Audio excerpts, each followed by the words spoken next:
Test 2. You will hear a number of different recordings and you will have to answer questions on what you hear. There will be time for you to read the instructions and questions and you will have a chance to check your work. All the recordings will be played once only. The test is in 4 sections. Write all your answers in the listening question booklet. At the end of the test, you will be given 10 minutes to transfer your answers to an answer sheet. Now turn to Section 1.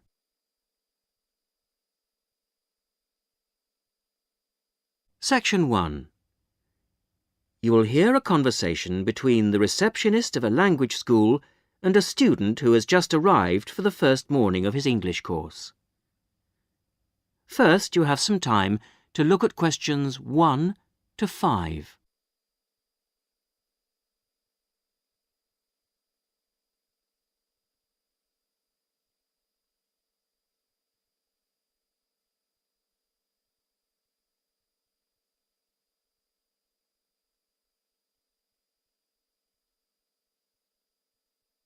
You will see that there is an example which has been done for you.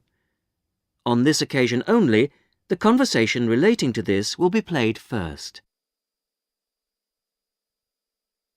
Sorry to keep you waiting. Well, firstly, let me give you this booklet. It tells you a bit more about the school, the courses and the social activities we offer. Now, on the first page, there's an outline of this morning's activities. There, you see. The programme starts at 10 o'clock. Try not to be late as it's a very full day. The programme begins at 10 o'clock, so 10 o'clock has been written against the answer. Now we shall begin. You should answer the questions as you listen because you will not hear the recording a second time. Listen carefully to the first part of the conversation and answer questions 1 to 5. Sorry to keep you waiting. Well, firstly, let me give you this booklet. It tells you a bit more about the school, the courses and the social activities we offer. Now, on the first page, there's an outline of this morning's activities. There, you see. The programme starts at 10 o'clock. Try not to be late as it's a very full day. At 10 o'clock, all the new students will gather in the main hall to meet the principal and the rest of the staff. In fact, you spend most of the morning in the main hall. Where's that? I'll show you in a minute. Just let me quickly run through this morning's events first, and then I'll explain how to get there. Yes, okay. Right, where were we? Yes, so the principal's talk will last about 15 minutes, and then the Director of Studies will talk to you for half an hour about the courses and the different requirements for each. After that, the Student Advisor will tell you about the various services and activities we offer to students. Any questions? So, all of this is in the main hall? That's right. And then you'll go next door to classroom 5 at 11 o'clock. What happens there? You'll have a test. Test? I don't like the sound of that. What sort of test? Oh, it's nothing to worry about. It's just a placement test to help us find your level of English so that we can put you in the right class. It won't last long. You now have some time to read questions 6 to 10.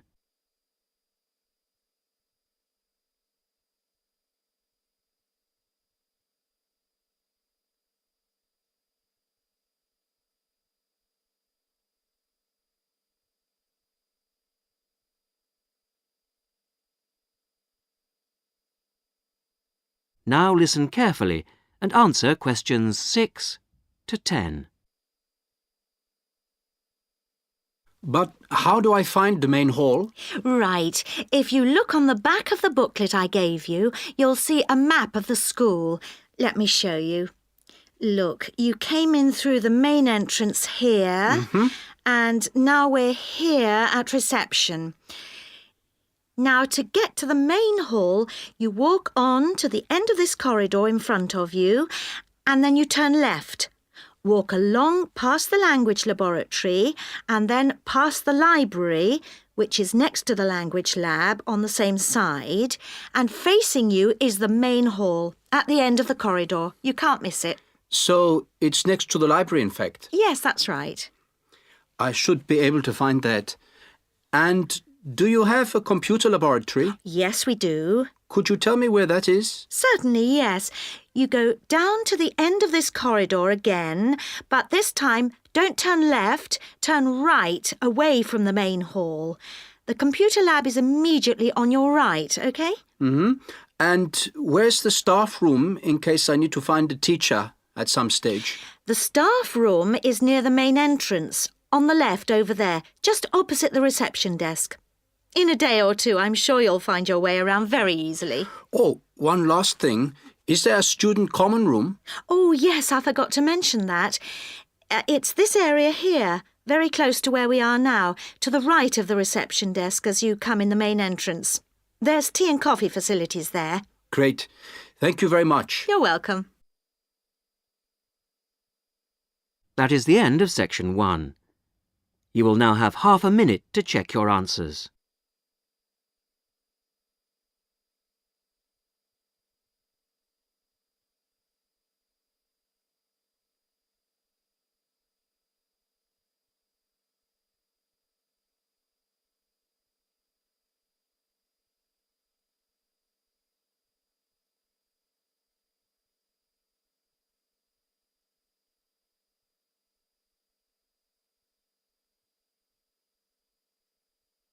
Now turn to section 2.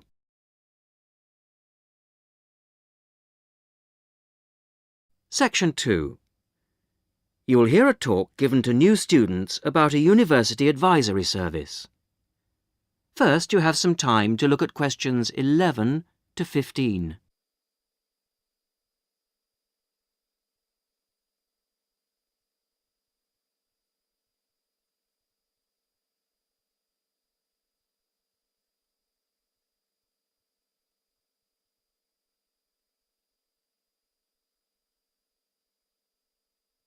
Now listen carefully to the first part of the talk and answer questions 11 to 15. Hello, everybody, and welcome to this informal meeting about the University Helpline. The helpline was set up 10 years ago by the Students' Union, and it aims to provide new students to the university with a service that they can use if they need information about practical areas of student life that they're unfamiliar with. Let me give you some examples of the type of help we can offer. We can provide information on financial matters. For example, you may feel that your grant is insufficient to see you through college life, or you may have some queries regarding the fees you're paying if you're an overseas student. In both cases, the helpline would be able to go through things with you and see what the outcome might be. Another area we can help with is what we generally term the domestic area, things such as childcare and the availability of nursery provision, for example, come under this. Then there's academic issues that may arise while you're in the early stages of your course that you may not know what to do about. You may wish to know more about essay deadlines, for example, or how to use the library. There are all kinds of questions you will find yourself asking and not knowing where to get quick answers from. The helpline would be able to provide these. The last example I've given here is simply termed social. And yes, there is a lot of social life here, but you may have a particular interest you wish to pursue, or you may wish to participate in outings or trips if you don't know many people at the moment. Before you hear the rest of the talk, you have some time to look at questions 16 to 20.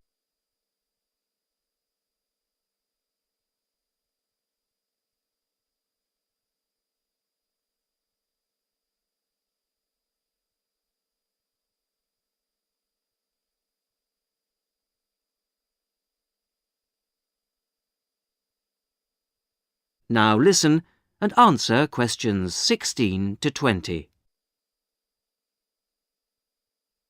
Let me give you some details so that you know where to go and who to see if you want to pay us a visit. Generally, you'll see our helpline officer, Jackie Kouachi. That's Kouachi. Jackie is a full-time employee of the Student Union, and she works in the Student Welfare Office. That's the office that deals with all matters related to student welfare, and it's located at 13 Marshall Road. I have some maps here for those of you who haven't been there yet.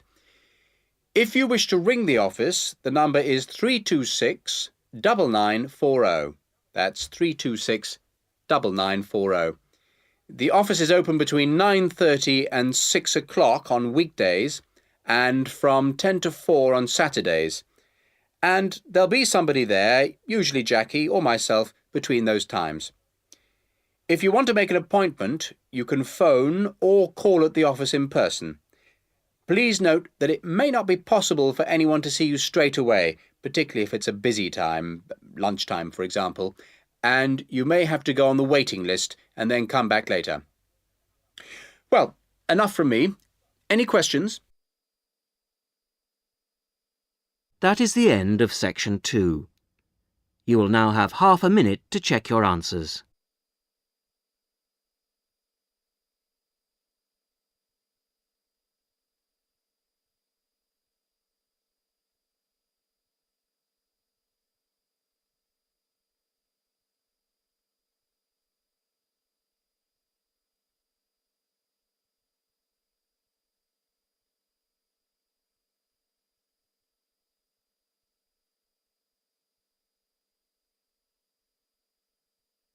Now turn to section 3.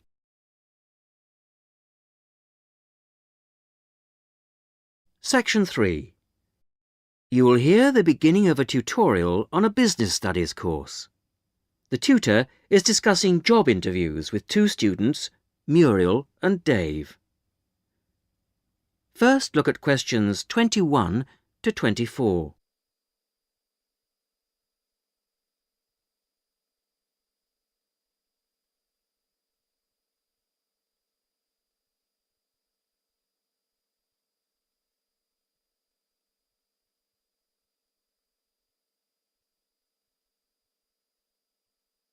Now listen carefully and answer questions 21 to 24. Good morning. Good morning. Morning. So, we've looked at various aspects of staff selection this term and I think by now you should be beginning to see how much more there is to it than just putting applicants through a short interview or asking the right questions. Yeah, absolutely. So, I think you should be ready for today's tutorial on matching the person to the job. We're going to talk today about the importance of choosing that all-round right person. Right, so we have to put ourselves into the role of the manager or supervisor. Yes, and then we're going to imagine how different applicants would fit into the team or group they have to work with. We'll look at some examples later. It's just theoretical at the moment. Yes. The point is, you can select someone, even a friend, who has all the right qualifications, degrees, certificates, whatever. You can also check that they have a lot of experience, that they've done the sort of tasks that you want them to do in your office already, in a similar environment. But if they start work, and you realise that they just don't get along with everybody else, that, say, they've got sharply contrasting views on how something will work, well, with the best will in the world, you may be backing a loser. Wouldn't it be just a question of company training, though? Not always, particularly in a team situation. And I think it's important to think in terms of that type of working environment. People have to have faith in each other's ability to carry out the task their boss has set them.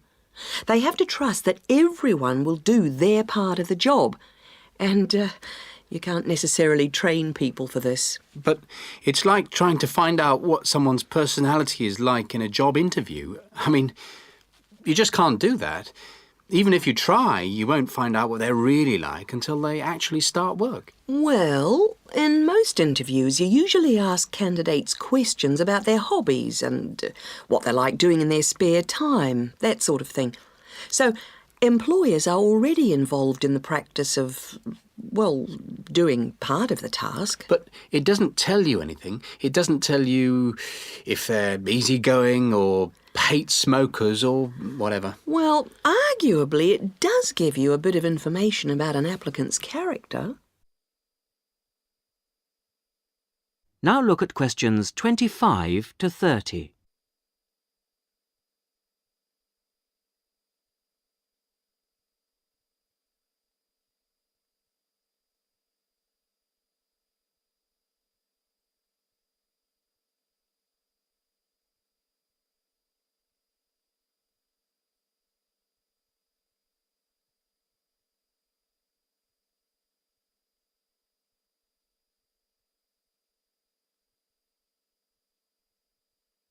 Now, as the tutorial continues, listen and answer questions 25 to 30.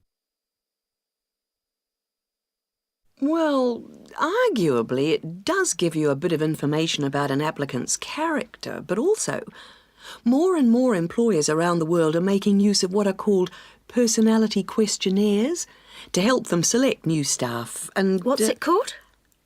A personality questionnaire. They have to be filled out by the candidates sometime during the selection procedure, often just before an interview. The idea is actually quite old. Apparently they were used by the ancient Chinese for picking out clerks and civil servants. And then later they were used by the military to put people in appropriate areas of work. They've gained a lot of ground since then, and there are about 80,000 different tests available now, and almost 2/3 of the large employers use them. Which makes you think that there must be something in them. That's right. They ask the sort of questions that you might expect, like, do you like working under pressure, or are you good at keeping deadlines? And what if people can see through them and just write what they think the employer wants to see? Well, that's always a possibility. I mean, it's human nature to lie, isn't it? Well, that's the point. Apparently it isn't. These tests are compiled by experts, and they believe that the answers can provide a few simple indicators as to roughly the type of person that you are, that people will generally be truthful in that situation. And then you can go some way towards finding out whether someone's, say, forward-looking, a go-ahead type of person, or resistant to change. Yes, and there are all kinds of other methods which can be... That is the end of section 3. You will now have half a minute to check your answers.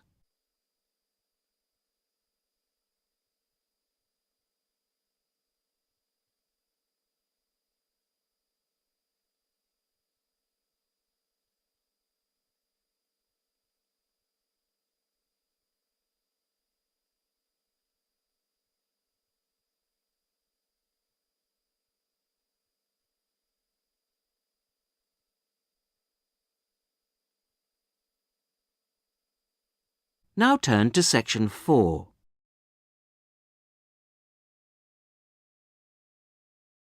Section 4. You are going to hear a talk given by a student to a tutor and a group of fellow students in a seminar. First, you have some time to read questions 31 to 34.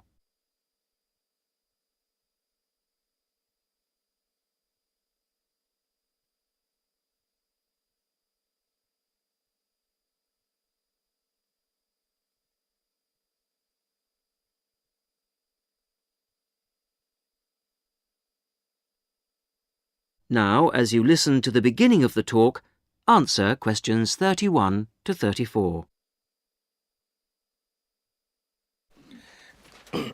Right. Are we all here? OK. As you know, today Vivian is going to do a presentation on the hat-making project she did with her class during her last teaching practice. So, over to you, Vivian. Thanks. Mr. Yardley has asked me to describe to you the project I did as a student teacher at a secondary school in London. I was at this school for 6 weeks, and I taught a variety of subjects to a class of 14-year-old pupils. The project I chose to do was a hat-making project, and I think this project could easily be adapted to suit any age. So, to explain the project. After we'd done the research, we went back to the classroom to make 2 basic hat shapes using rolls of old wallpaper. We each made, first of all, a conical hat by, well, if I show you now, cutting out a circle and then making one cut up to the centre and then, overlapping the cut like this. A conical hat that sits on your head. The other hat we made was a little more complicated. First of all, we cut out a circle again, like this. Then you need a long piece with flaps on it. I've already made that bit, which I have here. You bend the flaps over and stick them with glue or Pritt stick to the underside of the circle, like this. Again, I've prepared this so that I don't get glue everywhere. The pupils do, of course, so you need plenty of covers for the table. And there you have a pillbox hat, as in pill and box. Now, variations and combinations of these 2 hat shapes form the basis of the pupils' final designs. Now you have some time to look at questions 35 to 40.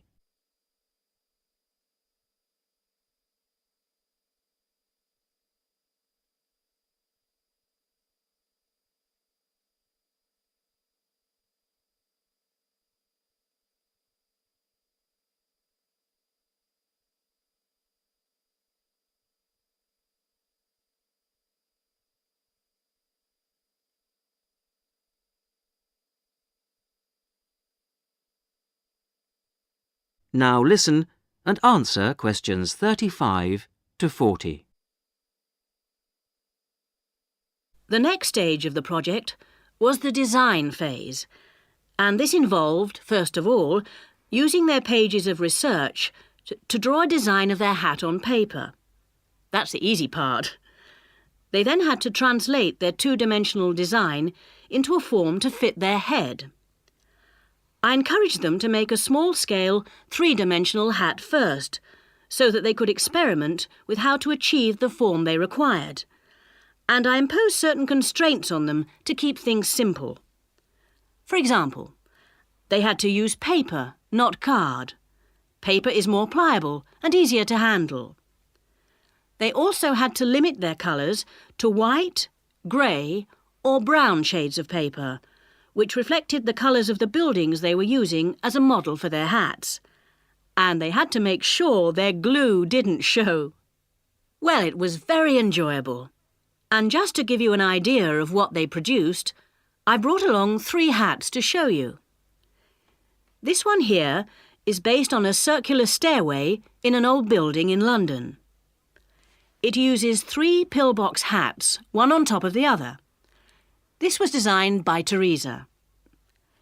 Here's another one that has a simple strip going round the base of the hat, but has then gone on to add strips of paper that come out from the base and that meet at the top of the hat, rather like a crown, making a fairly tall hat.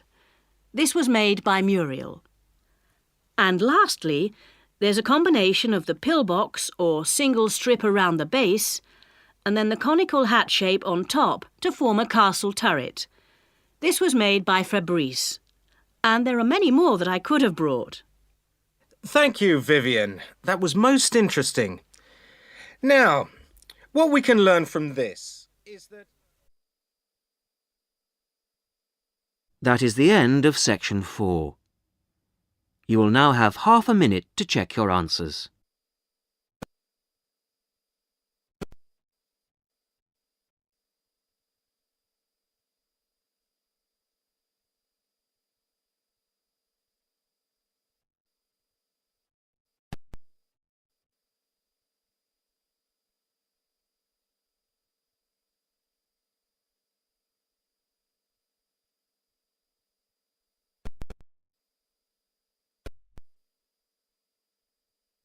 That is the end of the listening test. In the Ielts test, you would now have 10 minutes to transfer your answers to the listening answer sheet.